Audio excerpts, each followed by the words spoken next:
cosas insignificantes.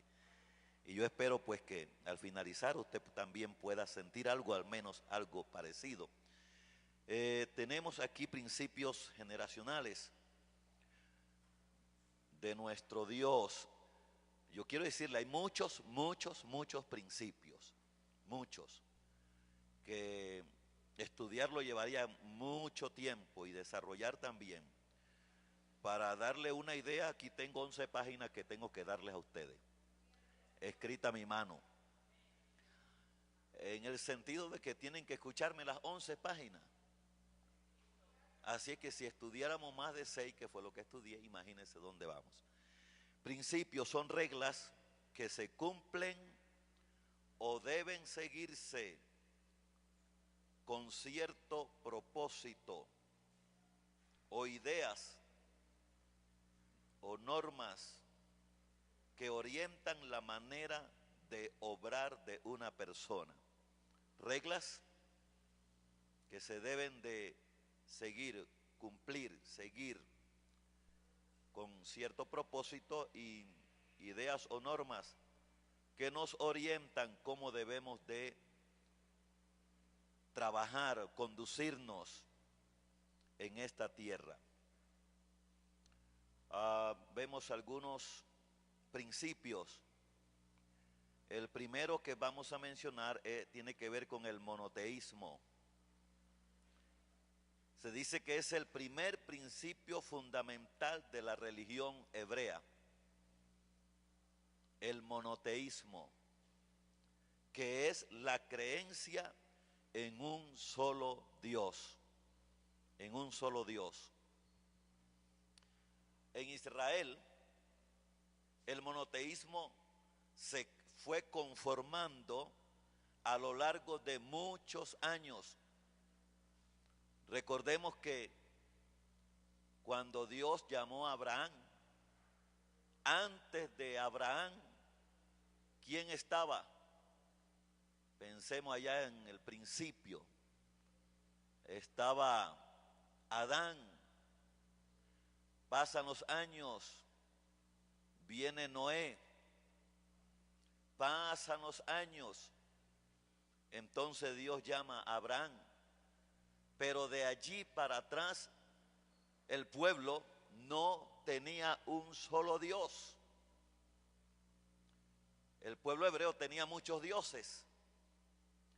Y nuestro Dios quiso entonces manifestarse. Y por eso, en Éxodo 23, Dios da una orden a Moisés, donde le dice: no tendrás dioses ajenos delante de mí. No tendrás dioses ajenos.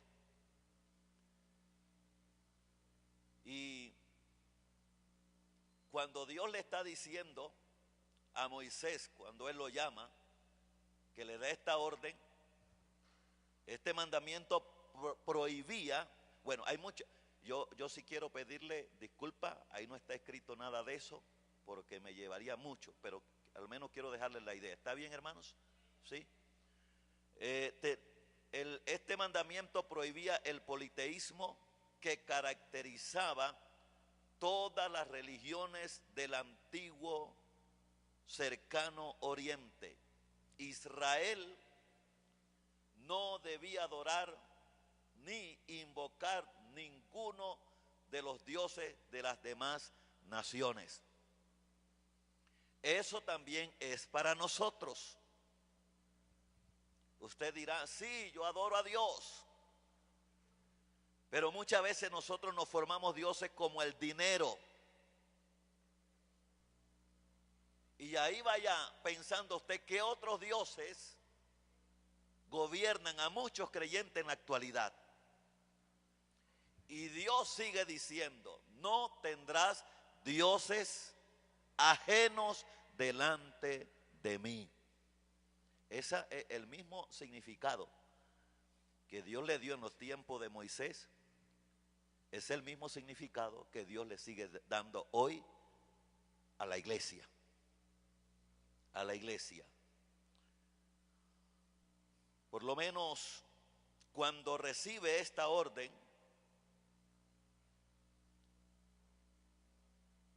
los israelitas acababan de salir de Egipto, una tierra de muchos dioses y muchos ídolos. Era una tierra politeísta. Cuando Dios le dijo a su pueblo que lo adoraran y le creyeran, no fue tan difícil para ellos.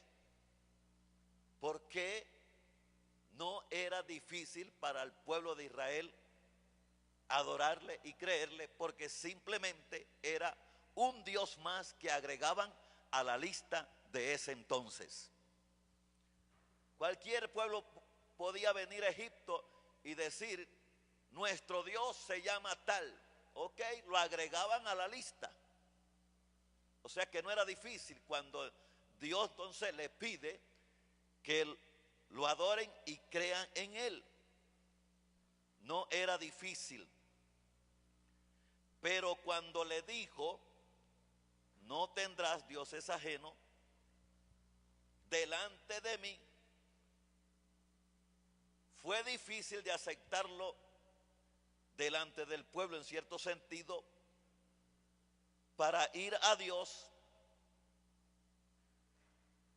dándose a conocer entonces a través de los 10 mandamientos.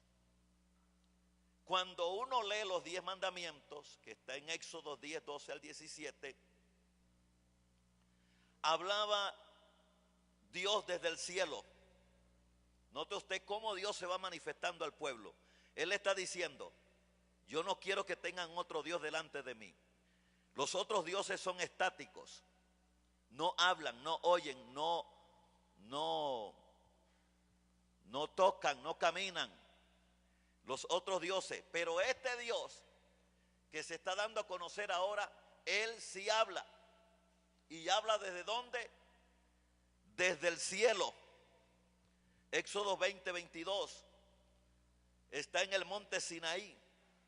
Éxodo 19, 18. En Éxodo 25, 1 al 9, vemos cómo Dios se va identificando o penetrando al corazón de su pueblo para que lo conozcan a Él, para que lo tengan como el único Dios. Y en Éxodo, Dios pide ofrenda para Él. Y le pide ofrenda para Él al pueblo a través de Moisés. Moisés está encargado de dar a conocer a Dios. Todo lo que Moisés hablaba, lo hablaba de parte de Dios. Porque Dios está tratando de llegar al pueblo que le entiendan que Él es el único Dios verdadero. Desde ese entonces voy a tratar de venir y saltarme bastante, pero tratar a ver si puedo transmitir la idea de lo que Dios peleó para que su pueblo llegara a tenerlo como un solo Dios a Él. Así vemos que en sus orígenes el pueblo hebreo, repito, era politeísta, o sea, adoraba a muchos dioses, pero con el paso del tiempo la adoración se fue concentrando en una divinidad nacional con el paso del tiempo. Entonces fueron conociendo a Dios como el único Dios de ellos, por encima de los otros pueblos, hasta desembocar finalmente en la existencia de un único Dios. Isaías, a través de los años, en el capítulo 44, verso 6, proclamando a ese Dios para que Israel comprendiera, decía, yo soy el primero y yo soy el postrero, y fuera de mí no hay Dios.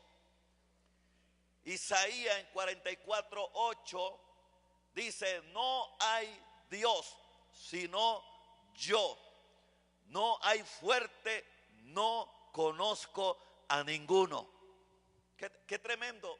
Yo digo, yo veo a Dios como peleando, hermano, en medio de su pueblo. Supongamos aquí que Él esté peleando para que nosotros entendamos que no hay otro Dios sobre la faz de la tierra como Él, y que Él es el único Dios, y pelea con la gente, levanta a sus profetas y le está diciendo al pueblo: entiendan, no hay otro Dios como yo, poderoso, no conozco, dice Dios, a ningún otro sobre la faz de la tierra. Déselo fuerte al Rey de Reyes.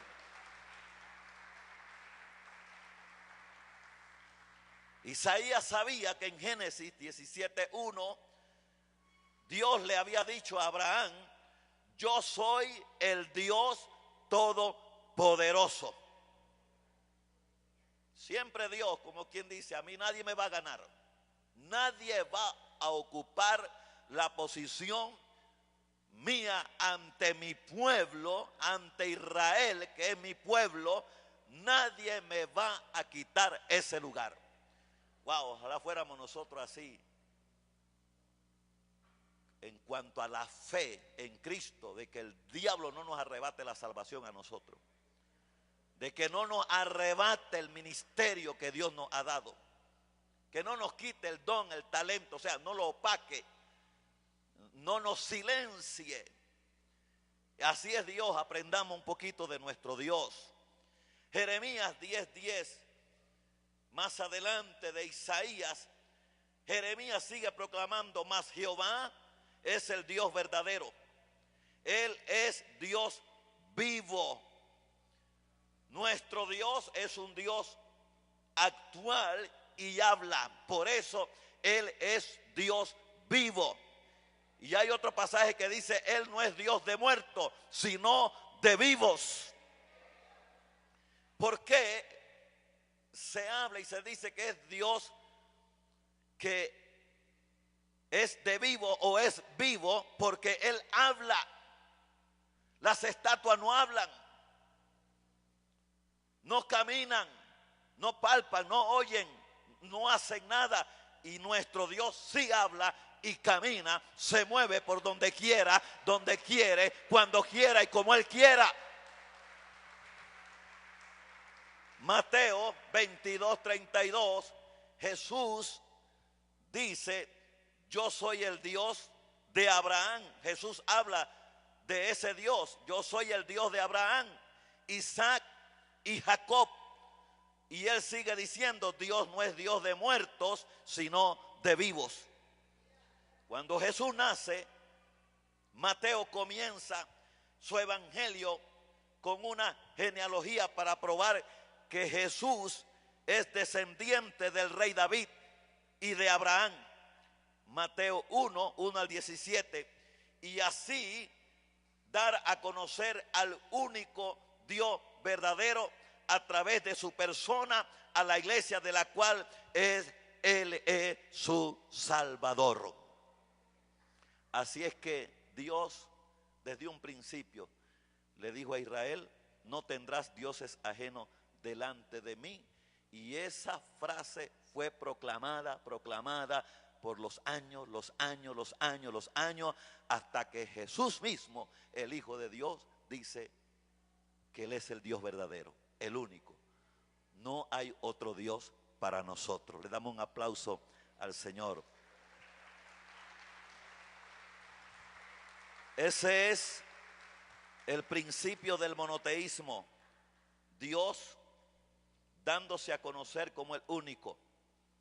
Pero tenemos otro principio: el pueblo escogido, elegido,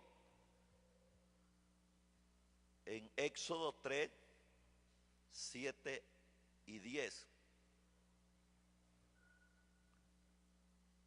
Este principio nace con el llamado de Dios a Abraham en Génesis 12:1-3. Génesis 12, 1 al 3. Vamos a ver, es un pasaje bien conocido, pero allí da, se puede decir,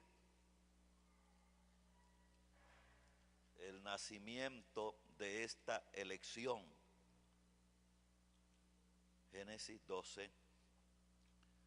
Bien, dice, pero Jehová había dicho a Abraham, vete de tu tierra y de tu parentela y de la casa de tu padre a la tierra que te mostraré. Y haré de ti una nación grande y te bendeciré y engrandeceré tu nombre y serás bendición. Bendeciré a los que te bendijeren y a los que te maldijeren maldeciré. Y serán benditas en ti todas las familias de la tierra. Allí nace, se puede decir, la elección del pueblo de Dios. Junto con la creencia de un solo Dios, el monoteísmo, adoración a un solo Dios, se desarrolló también la idea de que Jehová elige a su pueblo, Israel. Éxodo 6, 7 le dice a Israel, y seré vuestro Dios. Primero se proclama como Dios y luego le dice al pueblo que eligió, yo seré vuestro Dios. Como ahora nos sacó a todos nosotros, pensemos que estamos en los tiempos de Abraham. Llama al patriarca de la familia de Abraham, nuevo pueblo que se compone, y Dios le dice que se va a multiplicar, pero le dice, yo seré vuestro Dios. Alrededor había un sinnúmero de dioses. Seré vuestro Dios. Moisés le dice a Faraón en Éxodo 7, 16, deja ir a mi pueblo. En Éxodo 7, 16 le dice, deja ir a mi pueblo. Esta elección otorga al pueblo elegido la misión. Estamos hablando del pueblo que Dios eligió a través de Abraham. Ya luego Moisés, cuando Abraham, o sea que al pasar de los años, el pueblo queda prisionero en Egipto. Cuando el pueblo queda prisionero en Egipto, al pasar de los años, porque viene Abraham, Isaac y Jacob, Abraham, Isaac y Jacob, con la generación de Jacob, que nacen los 12 patriarcas, José es enviado a Egipto. Cuando hay hambre en la tierra de Canaán, donde está Jacob y sus hijos, José, que está en Egipto, segundo en el trono, manda a buscar a su padre. Viene Jacob con toda su descendencia, viven en Egipto, en lo mejor de la tierra de Egipto, en Gosén. Dios le da lo mejor, allí comienzan a crecer, a crecer, a crecer, a multiplicarse. Pero muere Jacob, luego muere José, pero José le dice, Dios levantará, Dios vendrá a visitarlo. Entonces, cuando muere José, como que quedaron sin líder, pero Dios luego, dentro del pueblo de Egipto, nace Moisés. Y para esos tiempos que nace Moisés, ustedes saben la historia, que tienen que mandarlo por un río para poder que el hombre viviera. Entonces Moisés es levantado por Dios. Y luego Dios le dice a Moisés, anda a Egipto y dile a Faraón, deja ir a mi pueblo. Le había dicho a Abraham, de tu descendencia levantaré un pueblo nuevo. A los años está esclavo, ahora Dios levanta a Moisés. Y le dice, es mi pueblo. Vemos entonces al Dios único defendiendo al pueblo de Él. Eso sucede hoy en día con nosotros. Por eso yo digo, Dios mío, ayúdame a apreciar más la posición que tengo, ser hijo de Dios. Si estoy en conflicto, Él ha dicho, yo soy tu Dios.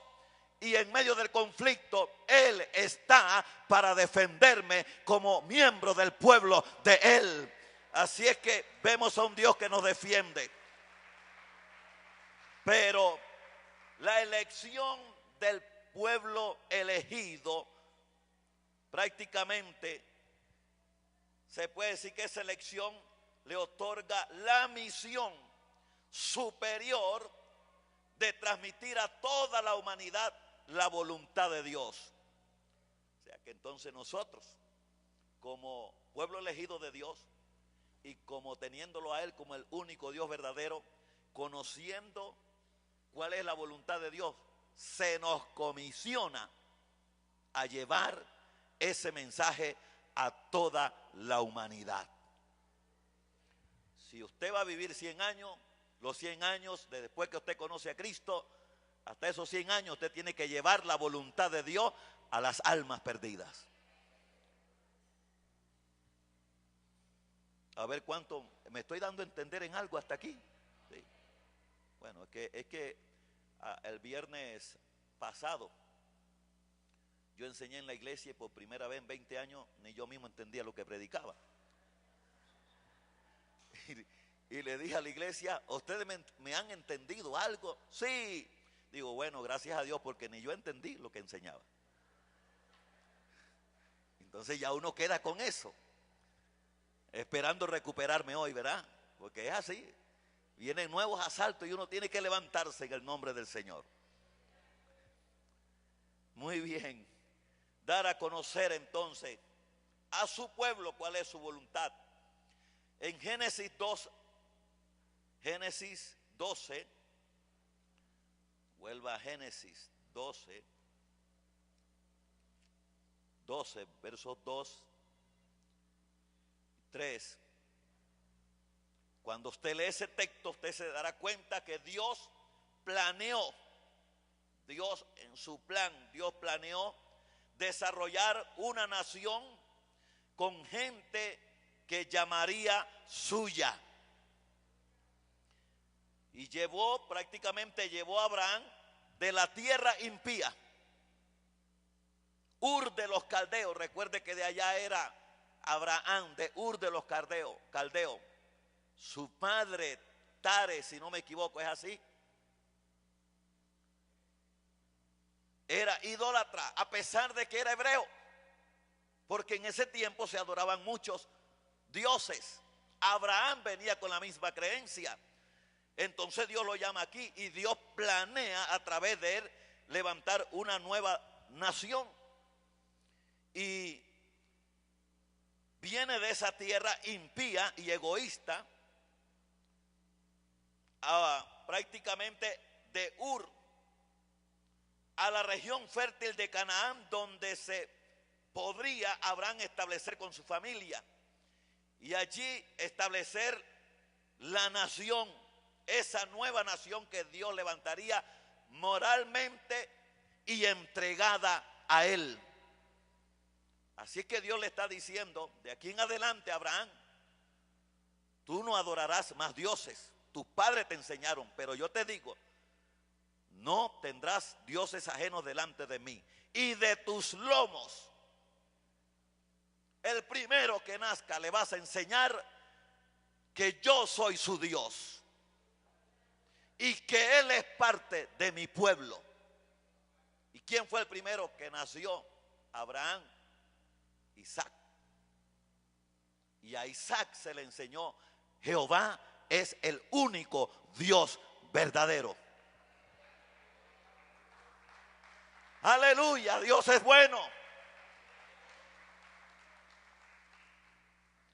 Esta nación saldría de los lomos de Abraham y la familia que Dios levantaría. Pasado muchos años, para que nosotros tengamos una idea de cómo se fue transmitiendo de la elección del pueblo de Dios, citamos a Ruth 1:16, donde Ruth le dice a Noemí, su suegra, tu pueblo será mi pueblo y tu Dios mi Dios. Ruth prácticamente conoce al Dios de Israel a través de Noemí, su suegra. Ruth luego se casa con Boaz, de la descendencia de Abraham. Pero hasta aquí, hasta ese momento, lo que Abraham había recibido de transmitir a las generaciones Ruth o Noemí, que era la israelita, le había transmitido a sus hijos, y sus hijos le transmitieron la fe a sus esposas, que eran moabitas. Y cuando los dos hijos de Noemí mueren, que queda Ruth y la otra soltera, le dice: hijas mías, aquí está su pueblo, aquí está su gente, sus tierras, vayan, ellos les van a recoger, consigan esposos nuevos, que aunque yo hoy tenga hijos, ustedes no tienen paciencia para esperarlo y se casen con él. Así que una decidió quedarse y Ruth decidió irse con Noemí. Y Noemí le decía: hija, quédese, la trató de persuadir, pero había sido tan grande la enseñanza de que había un Dios verdadero y un pueblo elegido, que ella le contesta así: tu pueblo será mi pueblo y tu Dios mi Dios. Eso es lo que tenemos que enseñarle a nuestros hijos. La misma cosa, agarrarlos desde pequeñitos, hermanos, que crezcan, que son miembros de la iglesia de nuestro Señor Jesucristo, una familia elegida por Dios, y que comprendan que solamente hay un solo Dios. ¿Cómo una moabita logró concebir esto? ¿Por qué? Porque el pueblo de la descendencia de Abraham entendió lo que Dios le había dicho: somos un nuevo pueblo, y a ese pueblo tenemos que darnos a conocer a través de los años. Y cuando mencioné aquí que el Ruth luego se casa con Boaz, de la descendencia de Abraham, entonces viene Isaac, Jacob, luego viene Judá, Harán, Salmón. Cada uno de ellos va: Harán engendra a Salmón, Salmón engendra a Boaz, y Boaz engendró de Ruth, porque Boaz era el israelita y Ruth no era israelita, pero había creído en Dios. Así es que Boaz se casa con Ruth y engendra a Obed. Obed engendra a Isaí. Isaí engendra al rey David. El rey David engendra a Salomón. Luego viene una serie de profetas: Abías, Asa, Usías, Ezequías, Amón, Josías, Jeconías, Zorobabel, muy conocido. Luego Azor, Eliú. Y luego Jacob engendra, Eliú engendra a Jacob, y Jacob engendra a José, marido de María, de la cual nació Jesús, llamado el Cristo. Y todos ellos entendían que pertenecían al pueblo de Israel, el nuevo pueblo que Dios había levantado a través de los lomos de un hombre de 100 años, una mujer casi 100 años, cuando ya no tenían esperanza de nada. Dios se dio a conocer como el único Dios verdadero, el todopoderoso, el yo soy. Y él decía: no conozco ningún otro Dios como yo. Y ahora que nace Jesús, él conoce a ese Dios como el Dios de Abraham, Dios de Isaac, Dios de Jacob, el Dios todopoderoso. Entonces, el pueblo de Dios. En 1 Samuel 16, 1 y 13, David fue escogido como rey de Israel y ungido por el profeta Samuel, donde David fue escogido como el rey de ese pueblo, Israel. Israel. Vamos al tercer principio. A ver qué tiempo. Ajá.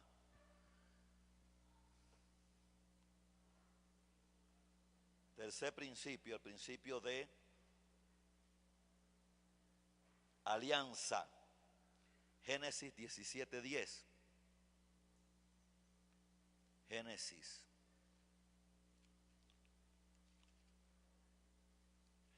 17. El principio de alianza.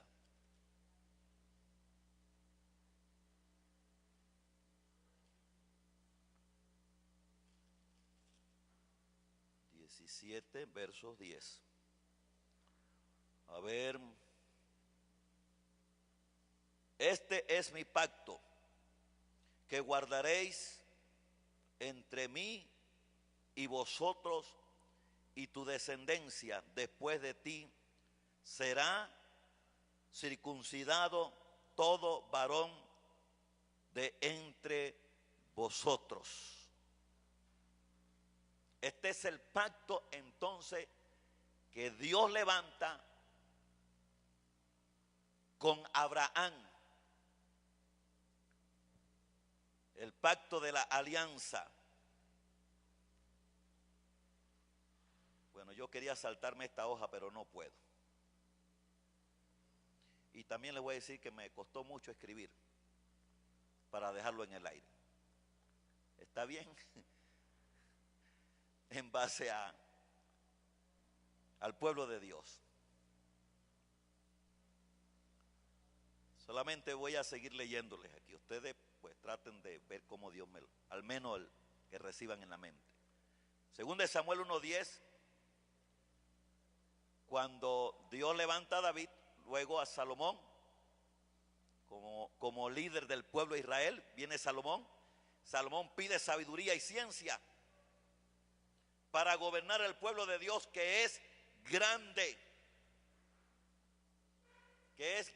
Comenzó con uno. Ahora, a través de los años, dice Salomón que el pueblo es muy grande. Tiene que pedir sabiduría a Dios, el pueblo, para dirigir al pueblo elegido. Pero con Salomón el pueblo se dividió en dos reinos, el reino del norte y el reino del sur. Isaías, más adelante el profeta, capítulo 1, versos 3, dice: Israel no entiende, mi pueblo no tiene conocimiento. En el capítulo 5, versos 13 de Isaías, dice: y fue llevado cautivo porque no tuvo conocimiento. Isaías 62:11, he aquí vienen. Luego Isaías dice: he aquí viene tu Salvador, he aquí viene su recompensa con él. En Isaías 62:12, y los llamarán pueblo santo, redimido de Jehová. Note usted que el pueblo fue cautivo, pero viene una profecía de Isaías, viene el que los va a levantar, y luego Isaías mismo dice: lo llamarán pueblo santo, redimido de Jehová. Jeremías 31:7 dice: regocijaos, dad voces de júbilo, alabad y decid: oh Jehová, salva a tu pueblo, el remanente de Israel. Oseas 1:10, será el número de los hijos de Israel como la arena del mar, que no se puede medir ni contar. Y en el lugar donde le fue dicho: vosotros no sois pueblo mío, les será dicho: sois hijos de Dios. Oseas 12:9, pero yo soy Jehová tu Dios desde la tierra de Egipto. Zacarías 2:10-12, cantad y alégrate, oh hija de Sión, vengo y moraré en medio de ti, y se unirán muchas naciones y me serán por pueblo. Malaquías 3:1, he aquí yo envío mi mensajero delante de mí, y vendrá súbitamente a su templo el Señor a quien vosotros buscáis, y el ángel del pacto a quien vosotros deseáis.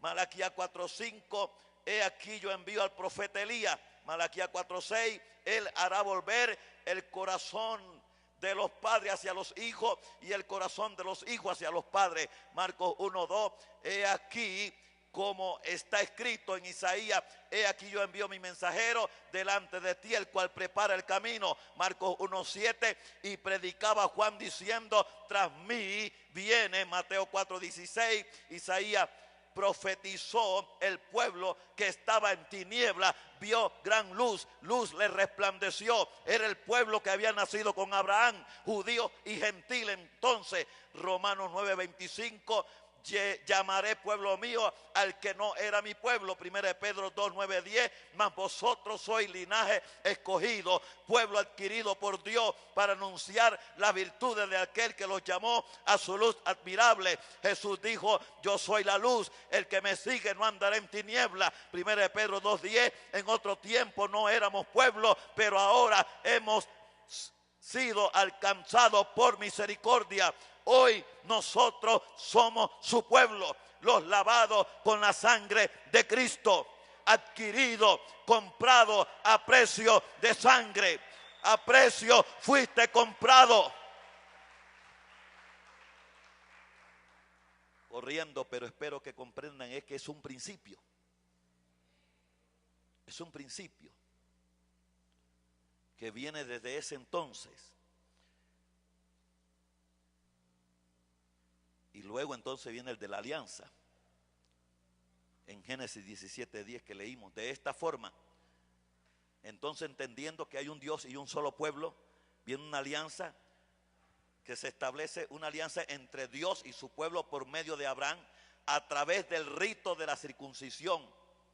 Y ese rito se renueva varias veces a lo largo de los siglos. Génesis 17:7 dice: y estableceré mi pacto entre mí y ti y tu descendencia después de ti en sus generaciones por precepto perpetuo para ser tu Dios y el tu descendencia después de ti.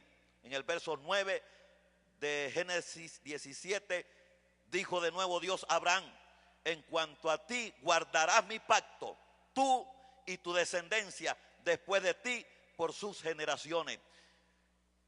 Génesis 17:10 dice: y este es mi pacto que guardaréis entre mí y vosotros y tu descendencia después de ti. Será circuncidado todo varón de entre vosotros.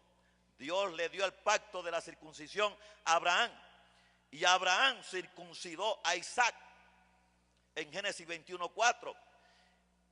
Isaac asimismo a Jacob, Jacob a los 12 patriarcas y luego a Moisés. Algo curioso pasó cuando Moisés fue levantado, porque pasaron muchos años entre los patriarcas a que Dios levantara a Moisés. Recuerde que con los patriarcas habían quedado esclavos en Egipto. A los años que Dios había dicho que iba a visitar a su pueblo, lo visita a través de Moisés. Moisés tiene su primogénito, pero Séfora, su esposa, no, como que no aceptaba el pacto de la circuncisión. Me imagino que contendió un poco con Moisés, que en una de esas salidas Dios se le atravesó y quería matar a Moisés. Mire usted, y cuando Dios se le atravesó, Séfora, no sé cómo, entendió que era por causa de que el hijo de ella con Moisés no había sido circuncidado. Así es que ella, como había sido la persona que había impedido que Moisés circuncidara a su hijo siguiendo el pacto de la circuncisión, ella misma agarró un cuchillo, lo afiló, cortó el prepucio de su hijo y se lo tiró a los pies de Moisés diciéndole: tú me eres marido de sangre, marido de pacto. Y Moisés, ya por mandato directo y encuentro con Dios, tuvo que circuncidar a su hijo. Era tan serio el pacto en ese entonces que la descendencia tenía que cumplir con esta alianza. Dios le dio el pacto de la circuncisión a Abraham y así sucesivamente. Josué 5:2, más adelante, Josué vuelve a circuncidar a los hijos de Israel. Ahora, cuando Dios pactó con Abraham, exigió que todos los varones fueran circuncidados como señal de que ponían fin. Esto es lo que se daba a entender, que ponían fin a la vida antigua y comenzaban una nueva vida con Dios. Eso es como símbolo del bautismo en agua hoy en día. Uno se bautiza en agua y uno dice: hasta aquí la antigua naturaleza, y de aquí en adelante una nueva vida con Dios. En Génesis 17, 10 al 13, podemos decir que como un símbolo de desprendimiento de la vieja vida pecaminosa, purificación de sus corazones hacia Dios y dedicación a Dios, y a sus promesas cuando se circuncidaban.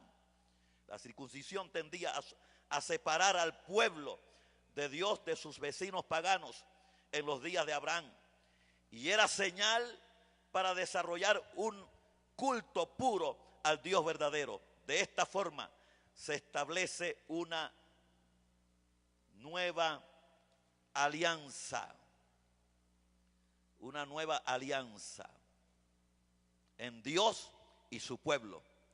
Pero en el judaísmo este pacto con Dios está restringido al pueblo elegido, Israel. Y con el advenimiento del cristianismo el pacto se amplía a la humanidad entera y se confirma por medio del derramamiento de la sangre de Jesús. Esta nueva alianza da origen entonces a la iglesia. Colosenses 2:11, en él también fuiste circuncidado con circuncisión no hecha a mano, o sea, cuchillo afilado al estilo indio puse aquí, al echar de vosotros el cuerpo pecaminoso carnal en la circuncisión de Cristo. Recuerde, los judíos varones eran circuncidados en señal de su pacto con Dios. Con la muerte de Cristo la circuncisión ya no era necesaria. Nuestra entrega a Dios está escrita en nuestros corazones, no en el cuerpo. Cristo nos hizo libre de los malos deseos a través de una operación espiritual, no una operación física.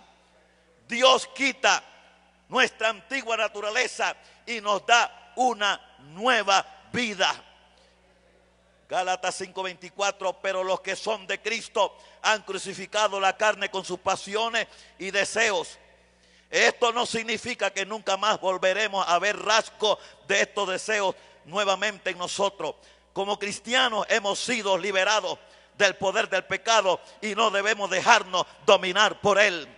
Cada día debemos entregarle nuestras tendencias pecaminosas a Dios y a su control, clavándola en la cruz de Cristo. Momento a momento entonces debemos de buscar el poder renovador del Espíritu Santo para sobreponernos a todas estas debilidades. Pero el pacto de la circuncisión con Abraham se cumple en Jesucristo, pero hecha de una forma espiritual, no física. Eso es un principio generacional. Cristo lo cumplió, pero a su manera, derramando su sangre por nosotros. Primero, se da a conocer como Dios, primer principio. Segundo, mi pueblo especial, mi pueblo escogido. Tercero, hago un pacto con ellos, un principio. Y cuarto, principio de la ley, en otras palabras, de la justicia. Éxodo 20. Éxodo 20. A ver, ¿hasta qué hora es que me toca? 9:30, ¿verdad? Estamos bien, 9:30. De la ley, principio de la ley, Éxodo 20. Ahí están los mandamientos. La alianza establecida entre Dios y su pueblo elegido se regula o se rige por medio de la ley, constituida por medio de preceptos morales y religiosos.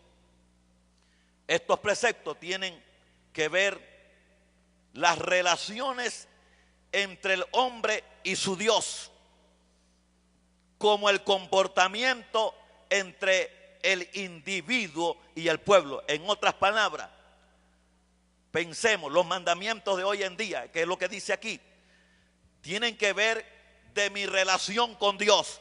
Para eso Él me dio la ley, para que a través de la ley yo pueda relacionarme con Él como a Él le agrada. Pero a través de la ley eso va a regular mi conducta, cómo yo me conduzco en medio de ustedes. Y para eso están los mandamientos. Y la Biblia dice que para uno entender cómo nos conducimos, dice, por su fruto los conoceréis. Y los frutos son productos de la obediencia a los mandamientos.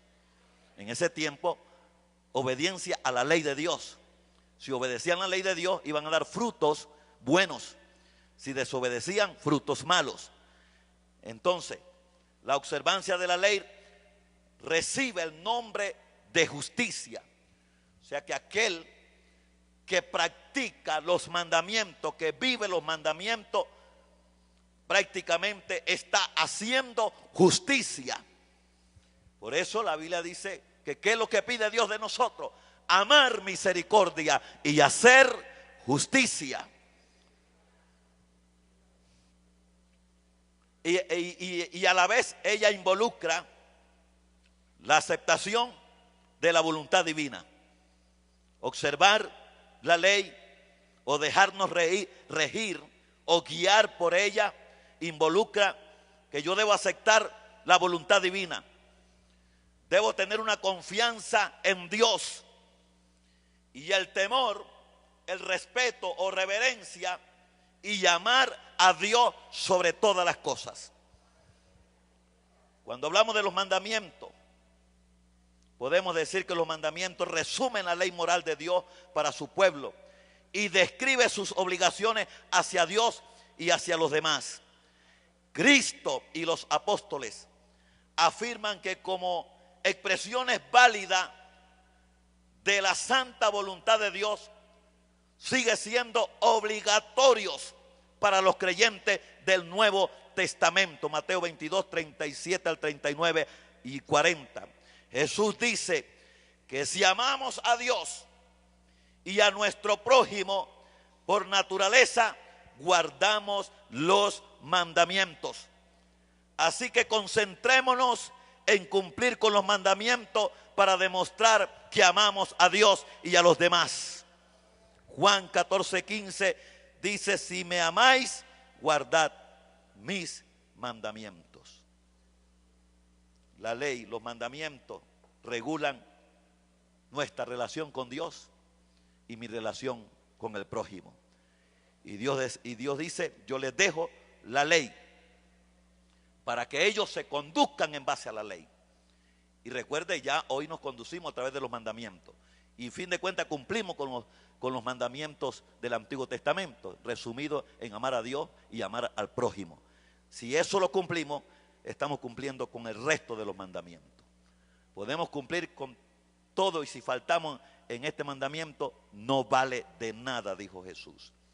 Ahora, dejó la ley como cuarto principio, pero viene el principio de los profetas, que yo podría decir el principio hoy en día de los predicadores, de los evangelistas, de los apóstoles, de los misioneros, de los maestros, de todos los que enseñamos la palabra de Dios. La condición, Deuteronomio 18, 15 y 18. Ahí está el texto. Deuteronomio 18. Vamos a ver si, que no quiero. 18, verso 15. Dice: profeta de en medio de ti, de tus hermanos, como yo, te levantará Jehová tu Dios, a él oiréis. El verso 18: profeta les levantaré de en medio de sus hermanos, como tú, y pondré mis palabras en su boca, y él les hablará todo lo que yo le mandare. Leo el 19 para obedecer más a Dios, más a cualquiera que no oyere mis palabras que él hablare en mi nombre, yo le pediré cuenta. De los profetas, hablando entonces del pueblo de Dios, podemos decir que la condición humana declina ante el pecado. Se va como desboronando cada día más ante el pecado. Eso hizo que muchas veces no se respetase la ley. A pesar de esa condición donde el pueblo pecaba contra Dios, Dios no olvida su alianza con el pueblo elegido y envía a los profetas. La misión del profeta es advertir sobre las consecuencias de las conductas erradas, por lo que su presencia no fue siempre aceptada, como en el caso de Jonás. Algunas veces se le llamaba la atención al pueblo, otras veces se le llamaba la atención a los monarcas, igual que hoy en día. Algunas veces hay que llamarle la atención al pueblo y otras veces hay que llamarle la atención a los pastores, a los evangelistas, a los apóstoles, a los misioneros. De allí que algunos profetas se mostraron reacios a aceptar su labor. Nehemías dice 9:26, se rebelaron contra mí, mataron a tus profetas que protestaban contra ellos para convertirlos a ti. Una obra del Espíritu Santo en el Antiguo Testamento era reprender al pueblo de Dios y poner al descubierto el pecado del pueblo por medio de sus fieles profetas. Primera de Reyes 18:24 dice, y el Dios que respondiere por medio de fuego, ese será Dios. Vemos Isaías tratando de que el pueblo se vuelva a Dios. Elías buscaba que el pueblo se volviera a Dios y que entendiera que solo el Dios de Israel era el Dios vivo a quien debían servir. Bajo el nuevo pacto, el Espíritu Santo sigue convenciendo a las personas de pecado. Juan 16:8. El Espíritu Santo en el Nuevo Testamento despierta la conciencia de la persona respecto al pecado y a la necesidad del perdón. Convence de pecado, también pone en claro los terribles resultados que sufrirá el culpable si persiste en su error. Y es por eso que es necesario predicar la palabra en el poder del Espíritu Santo, para que los convenza y se vuelvan a Dios a través de Jesús el Salvador. Segunda de Pedro 3:9, el Señor dice, no retarda su promesa, sino que es paciente, no queriendo que ninguno perezca, sino que todos procedan al arrepentimiento. Lucas 24:47, Dios levanta predicadores que proclaman el arrepentimiento y perdón de pecado. En Hechos 3:22-26, ahí está esa lectura. Perdón que no la lee. Podemos entonces decir que Moisés señaló a la ley y a la obligación del pueblo de Dios de obedecer sus mandamientos para recibir la bendición de Dios. Cristo se señaló a sí mismo y al Espíritu Santo como el medio divino para cumplir su voluntad y recibir la bendición de Dios y la vida eterna. Mientras que Moisés enseñaba la ley, ahora Cristo enseña que a través de él se recibe la voluntad y recibir la bendición de la vida eterna. Así se cumple Deuteronomio 18, 15 y 18. Me quedan 10 minutos.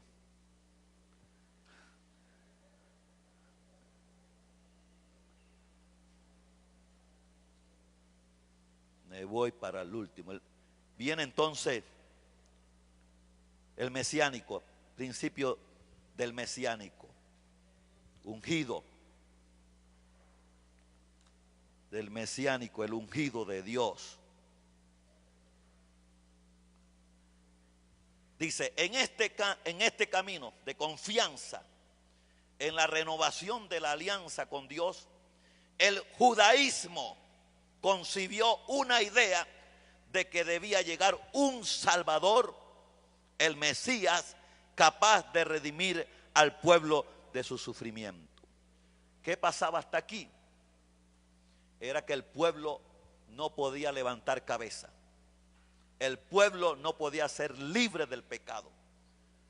Y la religión judía, el judaísmo, los levitas, los sacerdotes, habían estudiado tanto que entendieron, hermanos, entendieron que Dios desde un principio, Génesis 3:15, desde allá, porque dice, y pondré enemistad entre ti y la mujer, y entre ti y la mujer, y entre su simiente y la simiente suya. Esta le herirá en la cabeza y tú le herirás en el calcañar. Este versículo contiene más que todo la primera promesa implícita del plan de redención de Dios para el mundo. Predice la victoria final para la humanidad y para Dios sobre Satanás y el mal, al profetizar el conflicto espiritual entre la simiente de la mujer, que es Jesucristo, y la simiente de la serpiente, que es Satanás y sus seguidores. Aquí Dios promete de Cristo que nacería de una mujer, Isaías 7:14, y que sería herido mediante su crucifixión. Sin embargo, Él resucitaría de los muertos para destruir del todo a Satanás, el pecado y la muerte, a fin de salvar a la raza humana. Deuteronomio 18:15, para un pueblo que sucumbía en el pecado, dice: profeta de en medio de ti, de tus hermanos como yo, te levantará Jehová tu Dios, a él oiréis. El sumo sacerdote al que se refería en ese tiempo, tal como Moisés, era Jesucristo. Él hablaba de la venida del Mesías. Como Moisés, este profeta debía ser israelita y expondría la palabra de Dios. Los judíos de la época de Jesús esperaban la venida de este gran profeta. Isaías 53, 1 al 5. ¿Quién ha creído a nuestro anuncio?, decía Isaías. Jesús es el Mesías de Dios. Muchos no creyeron en él y por tanto dejarían de recibir salvación en él. Para esos tiempos, pocos fieles creyentes entre los judíos en su primera venida creían en él. Isaías 57, 5. Mas él herido, dice, fue por nuestras rebeliones, molido por nuestros pecados. El castigo de nuestra paz fue sobre él. Por su llaga nosotros fuimos curados. Cuando trato de ver un pensamiento de cada uno, en el verso 2 dice tierra seca. Jesús vino a la tierra seca en una gran sequía espiritual. Dice sin atractivo. Habla de que carecería de esplendor terrenal y de atracción física. Despreciado y desechado, Jesús sería odiado y desechado en vez de ser aceptado. Varón de dolores, su misión implicaría gran dolor, sufrimiento, decepción y pesar por causa de los pecados de la humanidad. Llevó nuestras enfermedades en su ministerio, sanaría las enfermedades físicas y espirituales. Herido por nuestras rebeliones fue crucificado por el pecado de la humanidad, y él llevó el castigo que merecíamos y pagó por los pecados de nosotros la paga de muerte. Así fuimos perdonados y tenemos paz con Dios. Por su llaga fuimos curados. Esta prácticamente sanación se refiere a la salvación con todos sus beneficios espirituales. Primera de Juan 3:8. Para esto apareció el Hijo de Dios, para deshacer las obras del diablo. Malaquías 3:1, repito, cuando enviaba a su mensajero. Y aquí se hace hincapié la certeza de la venida del Mesías.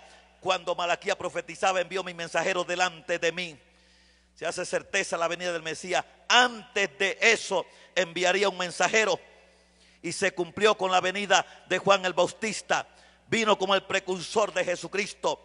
Jesús vino y Juan lo bautizó en el Jordán, y luego se cumple todo lo dicho de él, y vino a liberar al pueblo del pecado, de la maldición de Satanás, del mundo impío. Cuando nació Jesús, fue llamado Salvador. Vino a librarnos del pecado, de la muerte, de la condenación, de las transgresiones. Él ha sido ungido como el Mesías de Dios, capaz de sacrificarse por la redención de la humanidad. Lo hizo en la cruz. En este punto se separa el cristianismo del judaísmo. El Nuevo Testamento establece la creencia de que el Mesías ha llegado encarnado en Jesús. un principio que fue hablado desde los tiempos del Génesis y que a través de los años la gente fueron entendiendo en su decadencia moral que no podían salvarse por sí mismos.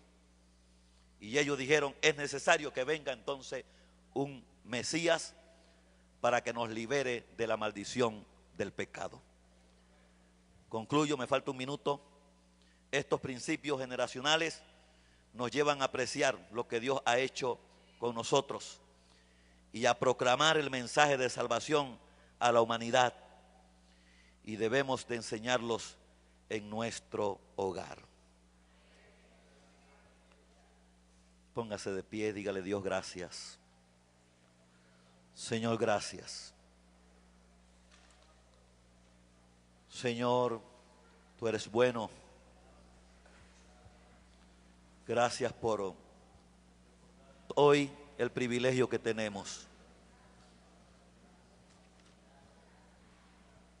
Gracias porque tú llegaste a esta tierra y nos salvaste de esa esclavitud, del pecado, de esa enfermedad, y nos haces parte de tu pueblo y nos enseñas que eres nuestro Dios y nos has dado una alianza del pacto a través de la sangre de Cristo. Nos has dado mandamientos y nos has dado como profeta esta tierra para que hablemos la palabra y conozcan que somos miembros de ese pueblo, somos sus hijos. Cuando Jesús vino, levantó a los 12 y los 12 enviaron a otros, y de esos 12 salimos nosotros, salió usted, salí yo. Por amor de Dios, dígale: Dios, perdóname si te he fallado, perdóname. Quiero comprender el privilegio que tengo hoy en la iglesia de proclamar esta verdad. Gracias, Señor, te adoramos, te damos la gloria, te damos la honra. Tú eres maravilloso, Jesús. Gracias, Espíritu Santo. Bendito Rey, exaltamos tu nombre en esta hora. Gloria a Dios. Gracias, Señor. Amén. Amén. Gloria al Señor. Puede tomar su asiento.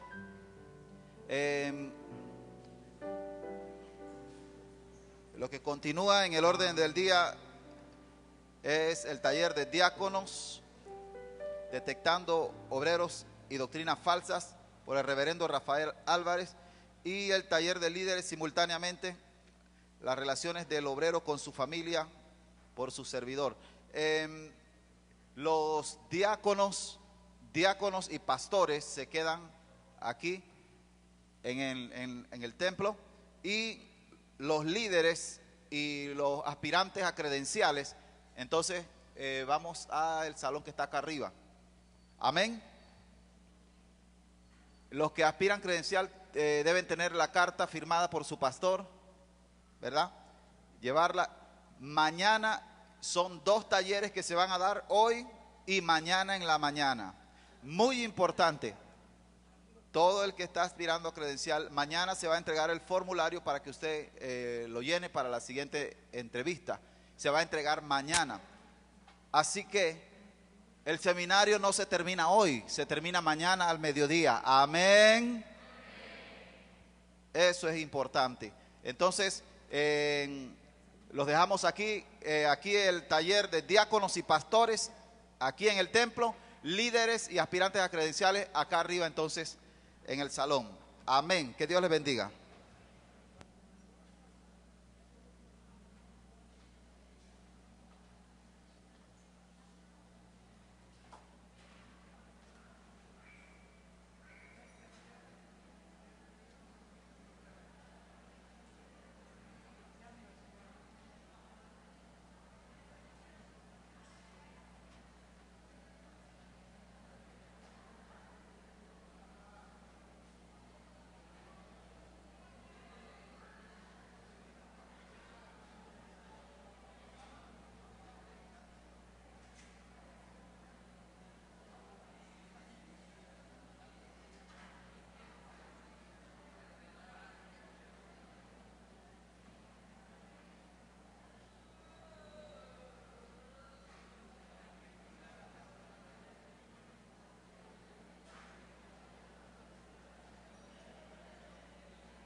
Sí, 1, 2. Sí. Sí, 1, 2.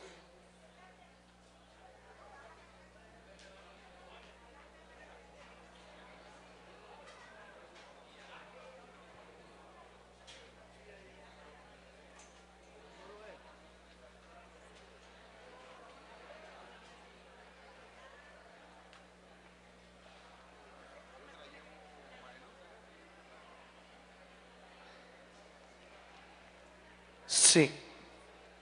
Sí.